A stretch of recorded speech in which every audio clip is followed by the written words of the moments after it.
Hey fellow Whovians and everybody else who watches these videos. I haven't posted a video about Doctor Who in a long time, but a lot has gone on since I have. 50th anniversary, the Christmas special. Not going to get into them now, but I'm going to go where I left off, which was Season 3, so Alan Z.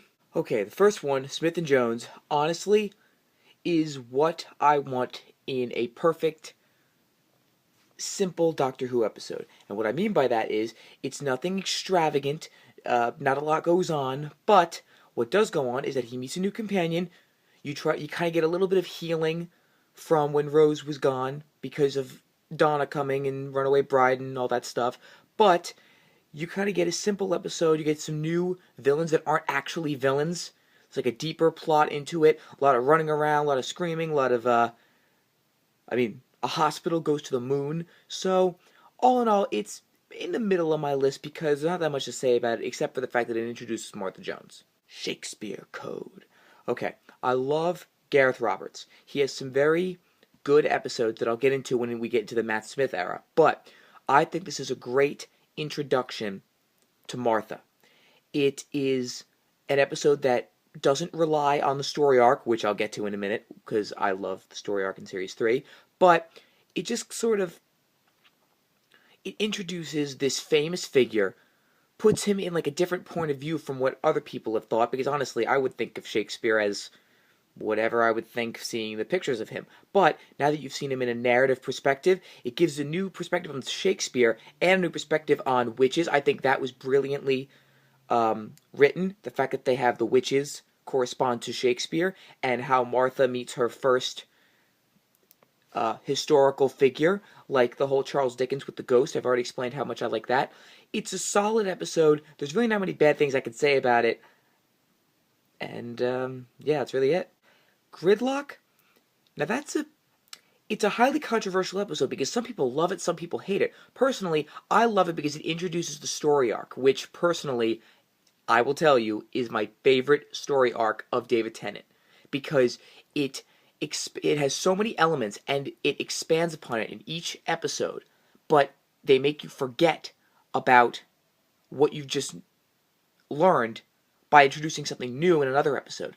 Now, Gridlock introduces the Face of Bo's final message, and personally, I love that. I actually teared up when the Face of Bo died, not knowing who he actually was. Even then, I still teared up a little bit. I like the separation between Martha and Tennant, because Martha's not really a damsel in distress, but this also isn't like any normal kidnapping either. So it's a very interesting episode. It's not your typical Doctor Who episode. Tennant's kind of jumping from car to car. Martha's meanwhile with these people who are trying to get to a lower level. It shows a very strong dystopian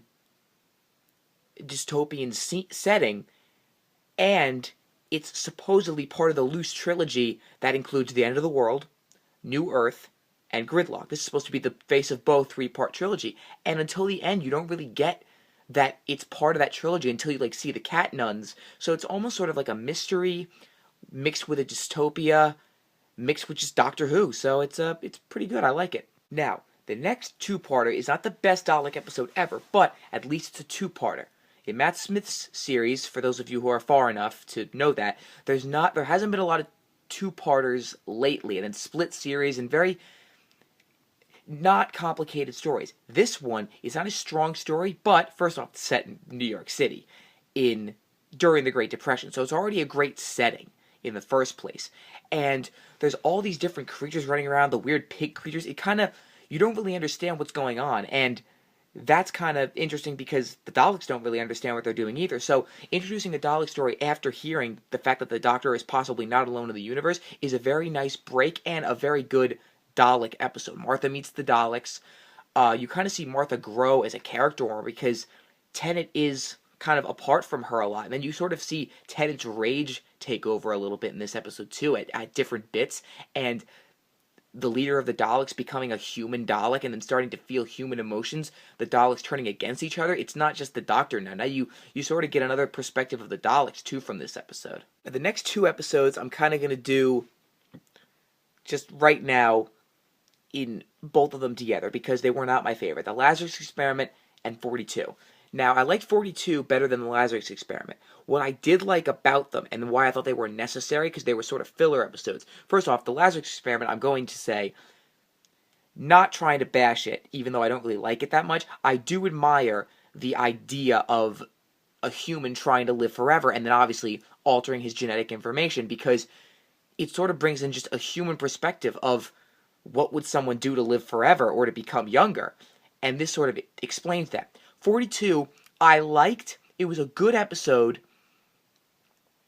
but it didn't measure up to the Impossible Planet / Satan Pit. And even though it was a 2-parter, it didn't even measure up to one of the parts for me, which is why I didn't really like it that much, because those stories kept like swirling in my head. But what I did like is the introduction of this man, Mr. Saxon, and how he supposedly knows the Doctor, and starts to talk to Martha's mother, who I thought was brilliantly characterized because I couldn't stand Martha's mother. And honestly, I kind of don't like her still. Jackie, the Doctor sort of grew on her very quickly, though. Martha's mother is more motherly, and yet she makes me so mad at the same time, which I like, and I like how Mr. Saxon kind of helps that out a little bit. Now, the next 2 episodes. Oh my lord. It may be Tennant and Martha, their strongest performances. Because the next 2 episodes, after you've learned about the face of Bo, and now this mysterious Mr. Saxon, you're introduced to this fob watch. But let alone the fob watch, this story is so intense and it has such an interesting setting. I love it. Human Nature and Family of Blood is one of the best 2-parters you'll ever watch in Doctor Who. And why that is because Tennant, spoilers, thinks that he's a human trying to escape from this family who you don't really know who they are, the Family of Blood. The fact that they can take human form, it's almost like sort of like the Zygons, for anybody who's seen the 50th or anyone who's seen the classic Who. They take the shape of whoever. Actually, they basically kill and then control the body of whoever they take captive. And the sense of urgency here, because the writers of Doctor Who create such an amazing villain or villains that are only in this one episode, like not a recurring villain. They may be the best non-recurring villain because of how evil they are and because of how drastic things become and how suspenseful things become because of them. The fact that the Doctor had to become a human, or his mentality had to be a human.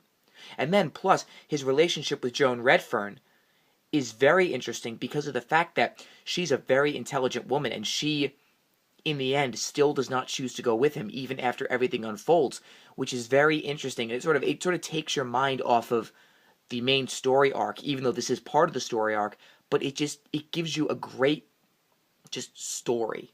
A great Doctor Who story, I think. Now, one thing I'm going to address, before I address any of the other episodes, because that's what this is supposed to be, I want to say one thing to all you Martha haters. I love Rose, and I love Donna, but I do not hate Martha any less than I hate Rose and Donna, because honestly, Martha saves the Doctor's butt in almost half of the episodes. And I wanted to address that after addressing Human Nature and Family of Blood, because if it weren't for Martha, and understandably she has like a PhD, she's a lot smarter than Rose in terms of her field anyway, but she's a fantastic companion, and I feel she's way underrated because of her neediness to the Doctor, when honestly, Rose was just as needy. The only reason that people didn't recognize that was because of the fact that the fact that the Doctor loved Rose in return. Now that I've done that sidetrack, I want to go to one of the best episodes ever in Doctor Who, and one of the most famous, even though the Doctor's not in it. Blink. You have these 2 very interesting characters. You have Sally Sparrow, a very strong character, very strong character who does not wind up being a companion, but a strong character to take the lead of the story while Tennant and Martha are stuck in 1969. You get this sort of different perspective of time, and more importantly, you get introduced to one of the greatest Doctor Who villains that have been introduced in the past 8 years, which haven't been many. There have been villains that are one time off, or the villains like the Daleks or the Cybermen, who are from the classic series. But you are introduced to the Weeping Angels, who they are the scariest and just most intimidating monsters for just the simple reason that if you blink, if you look away for a split second, they will get you. And that is interesting, and it gives you another villain that you can be scared of, like, in real life. It almost gives you, like, a little bit of a thrill in real life when you walk past a statue and you wonder if it's a weeping angel or not. And then you sort of get that warning at the end. And it's a filler episode that just, it detracts from, it was intentionally just a filler episode, but it turned out to be one of the best episodes ever, and it takes you away from the plot yet again. Okay, now we move on to the series finale, which is a 3-parter, which I thought is the best series finale that Russell T Davies was ever in charge of. Now, the first part of it is Utopia, where it's sort of a mystery. You're sort of wondering, who is this guy? Why is this? At first, it just turns out to be an interesting story. I mean, first off, one of my favorite moments is when Captain Jack comes back. It's just an amazing scene. It's just a fun scene for Whovians, just after an entire season of not seeing him. Actually, 2 seasons, really, without seeing him. He appears in the series finale, and you're thinking, ooh, what's his significance in the series finale? And then you're sort of brought to this dystopian society trying to get to a utopia. It's kind of like the Lazarus Experiment, which is why I appreciate it, because it's it's vital to the series finale. But the series finale itself almost tries to distract you in its first part. You have these mysterious creatures that are trying to kill all these humans that are trying to get away. But then it's revealed, and all classic Whovians were going nuts at this point, that this man is the Master. That the whole "you are not alone" is that the Master was returning. The fob watch is what makes him realize he's the Master. And then, at the very end of the episode, the cliffhanger, that I feel bad for anyone who had to watch this when it actually premiered, you realize that he's the Master, and not only the Master, that he is Harold Saxon. And you're thinking, well then, who is this man? Then, I remember watching this Christmas Eve, and I was like, so freaking excited. Then, you come back and realize that he's the Prime Minister of Great Britain. So now he has, like, power. He has people thinking that he's an authoritative figure, and it's almost even scarier for new Whovians than the Daleks, because everyone knows the Daleks are evil. He's manipulating the entire government, and it gives you a new perspective of the villainy in Doctor Who, and the fact that he's also a Time Lord. So then, you're reintroduced to the Master, or if you're new Whovians, introduced to the Master, and you realize that there's this sound in his head, the beating of the drums, and it's very mysterious, very, very tense, and the fact that he turns everyone against the Doctor, and then only to give you another cliffhanger that all of a sudden, all of these humans that were trying to reach Utopia turned Earth into a dystopia, and this really highlights Martha Jones. Martha Jones, Freema Agyeman, or whatever, however he's saying it, she gives a spectacular performance in being the hero of this. Tennant gives a brilliant performance of this hopeless little shriveled up old man that the Master turns him into. And it's just a compelling story that is just one of the best in Doctor Who, I think. Alright, so you see my ratings in the bottom. Comment if you want to. Thanks for my subscribers if any of you guys are watching, and see you next time.